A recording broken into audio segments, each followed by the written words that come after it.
You know that sudden sinking feeling you get when you remember something you posted online, like years ago? It's this quiet background stress that I think a lot of us just live with now. And it all comes from the fact that our lives are pretty much permanently recorded. We're calling this archive anxiety. And in this explainer, we're going to dig into exactly what that is, and more importantly, why it's a big deal. Okay, so it really all boils down to this one simple and honestly kind of terrifying truth. Just let that sink in for a second. This is the #1 rule of the internet age. Nothing, and I mean nothing, you put out there ever really vanishes. It's not like an old memory that fades over time. Nope, it just sits there, perfectly preserved, waiting. So what are we talking about here? What's the stuff that doesn't disappear? Well, pretty much everything. You know that cringy mistake you made in a comment section? It's still there. That really strong opinion you had 5 years ago that you definitely don't have now? Also still there. Every single version of you that has ever existed online, they're all still around, perfectly archived. And all of this creates this really modern problem, what we're calling your digital ghost. It's like this collection of all your past selves that kind of haunts your present-day life. And it's made up of what you could call permanent identity fragments. I mean, really think about what this means. Every post you've ever made, every photo, every little comment, it's not just a passing thought anymore.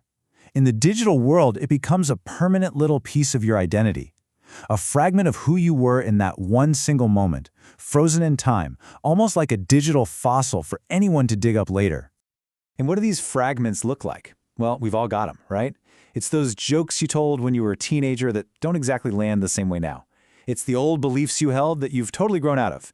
Maybe even some public failures you'd really, really rather forget. The scary part is, these aren't just memories in your head. They are live, searchable data points about who you used to be. And this, right here, is where the real tension comes from. Think about it.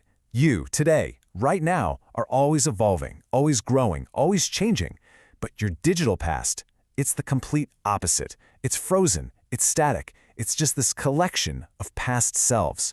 So you're stuck in this constant tug of war between your fluid, present self and this rigid, totally unchangeable past. So, what do we do about this? How do we actually live with this giant permanent archive of ourselves? The truth is, it completely changes how we act online. It forces us into this state of living a life that's just constantly being edited, almost defensively. And this defensive posture, it looks something like this. First, you start to live really carefully online. You weigh every word. Suddenly, expressing yourself feels more like managing risk. Second, you are constantly editing. Not just new stuff, but you're going back, pruning your history, curating your past.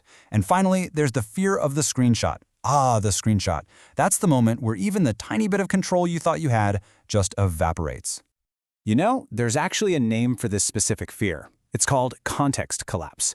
And it's that deep, gut-wrenching anxiety that a joke you made for your 5 best friends could suddenly be seen by, I don't know, your future boss or your grandma or just a bunch of random angry strangers. All the context is gone. And that fear, that's the engine driving this whole need to constantly self-censor. So, why does this all feel so wrong, so stressful? Well, it's because at a really fundamental level, it's just not natural for us. It's a classic case of what you'd call an evolutionary mismatch. And this really gets to the heart of it. As human beings, we are literally wired to change, to grow, to make mistakes, and move on. Forgetting is a feature of being human. It's not a bug. It's what allows us to forgive and to reinvent ourselves. But the technology we've built, it has no capacity to forget. It remembers everything perfectly. Our own personal growth has just completely lapped our technology's ability to let things go. And that creates this massive mismatch with our basic human nature. So that leaves us with a pretty heavy question to think about. In a world where every single past version of you is saved forever, where your entire archive is permanent and just a search away, who are you even allowed to be today?